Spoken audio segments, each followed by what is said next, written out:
The Boy Who Grew Flowers, written by Jen Wadowitz. So just from looking at the picture, what do you think the story might be about?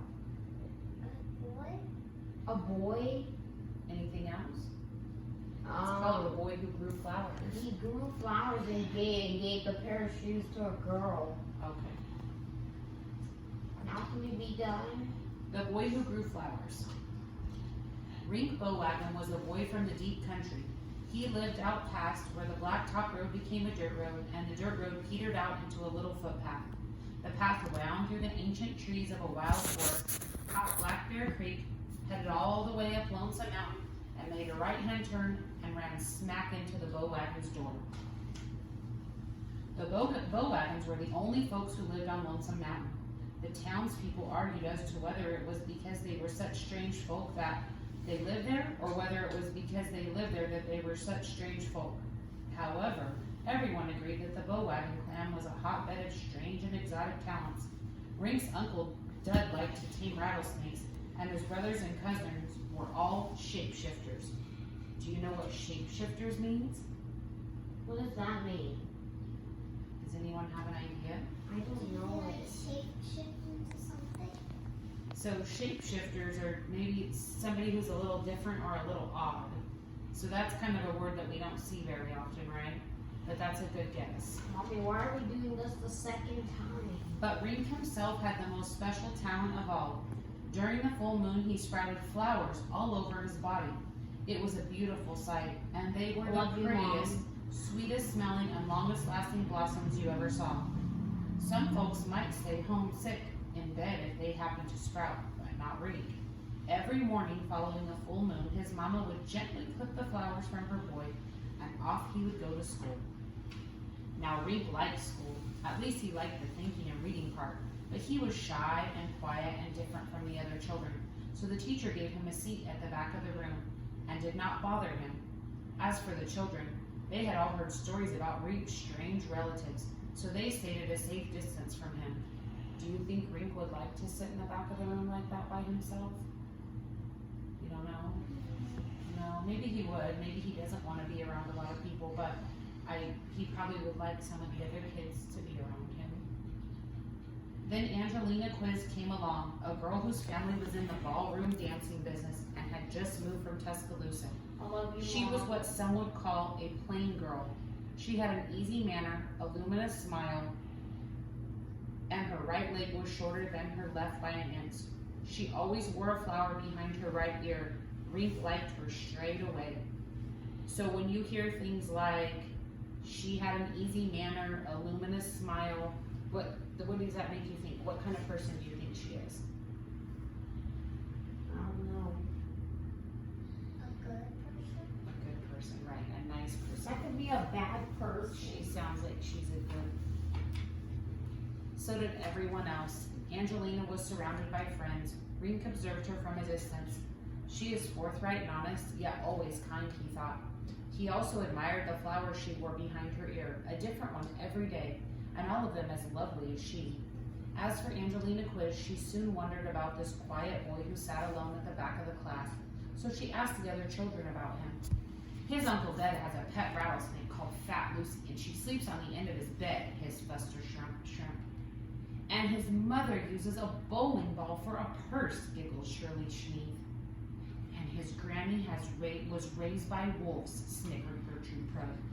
Angelina did not laugh. Why won't anyone talk to him, she asked. The others fell silent. The question rattled in their minds. Why do you think no one else talks to him? Because his family is weird, because they do weird stuff. Because they think he's weird.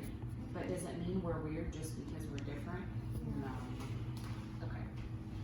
One afternoon, the teacher announced that the school dance would be held that Saturday night at the church hall. Several of her classmates asked Angelina to go, but she smiled bravely and shook her head. I wouldn't be much of a dancing partner, she laughed. Rink was struck by the wistful note he heard in her voice. She comes from a dancing family, he thought. I bet she loves music.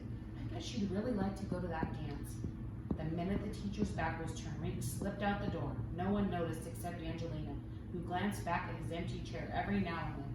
She was amazed at how his absence could take the shine off such a pretty sunny day.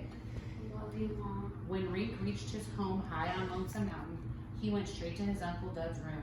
He rummaged under the bed until he came up with several feet of fat, Lucy shucked off skin. Do you know what shucked off skin is? Like it came off of. Mommy, Yeah, I because love yeah, you. I know how to. Because you didn't listen. Snakes shed their skin. Yeah, the skin falls off and then there's more skin. Yeah, Mateo, did you know that snakes shed their skin like that? Yes, because I was saying I love you and you didn't listen. I know, because we're reading.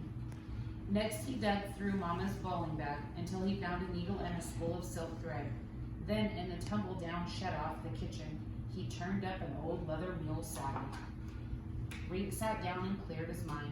He thought intently about Angelina's feet. He pictured their shape and size and the inch of space between her right foot and the floor. Then he cut and stitched and glued. He worked right through from Thursday afternoon until Saturday morning. What do you think all this is? Like her foot and shoes, and he is looking in his mind and thinking about how her feet and shoes would be. Yeah, he's trying to figure it all out, and it looks like there's a lot going on there in his mind. When Rink was finally done, there on the table stood the loveliest pair of snakeskin slippers that have ever been seen this side of Black Bear Creek. The sole of the right slipper was 1 inch thicker than the left, so that Angelina could stand true and straight and tall. Rink imagined her dancing. He thought that thought so long, and the feeling deep inside him was so pleasant, that even though the full moon had not yet risen, he sprouted a bunch of wild pink roses from the top of his head. Mateo, what do you think of the pink roses from the top of his head? I don't know. What do you think that they're coming out from? From his hair? Yeah. And why do you think they're doing that?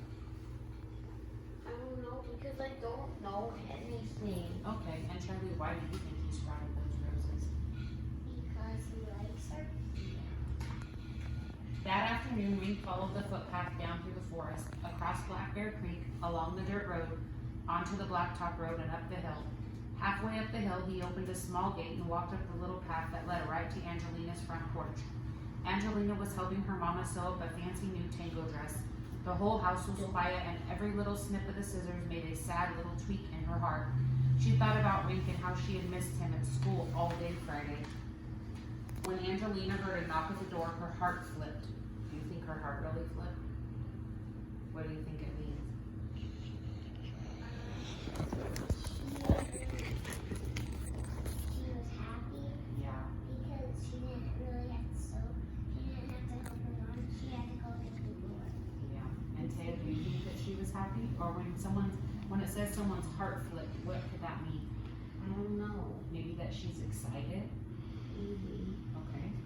There stood Rink with a bunch of wild pink roses in his left hand and a pair of snakeskin slippers in his right. These are for you, he said, as he offered the slippers to her. If you wear these, you'll dance just fine. Angelina wriggled her bare toes into the slippers then and there. For the first time in her life, she felt herself stand up straight. She took one step, then another, and then she did a little practice dance. Angelina looked at Rink with delight. Will you be my dancing partner, she asked. I don't know how to do that kind of dancing, said Rink shyly.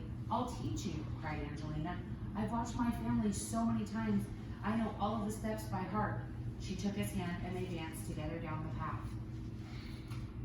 Pretty cool, huh? And here they are. Where are they at here? At the dance. On the dance. Yes. After the dance, Rink walked Angelina home. They stopped on the way and sat under an old buttonball tree. Angelina told Rink about her family and he told her about his. Then, with a pounding heart, he revealed to her the fact that he sprouted flowers all over himself during the full moon. Angelina smiled with delight. Then she bent down and showed Rink where the flowers she wore grew right out from behind her ear. Isn't this They going to be both have almost flowers. over? I It's almost want to over. play the. From that day on, Angelina Quiz and Rink Bowwagon were fast friends. Angelina wore her snakeskin slippers every day, and when the slippers wore out, Rink made her another pair. He has been making all of her shoes for 25 years now. The two of them have their own house up on Lonesome Mountain. Only these days it's called Sweet Blossom Hill. Gardening is how Angelina and Reek earn their living. Actually, it's a family business. You see, every one of their 7 children were born with a green thumb. The end. So what do you think at the end? What happened with them at the end? They got married. They probably did get married. And They had probably kids. did. And then when they say that everyone had a green thumb, why do you think they said that?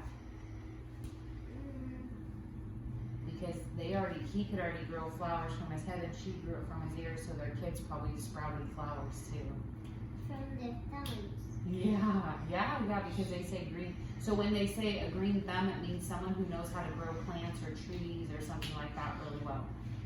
So, Charlie, what do you think about the story? What would you, afterwards, do you have any questions or anything you wonder about it? Nope. What do you think of it?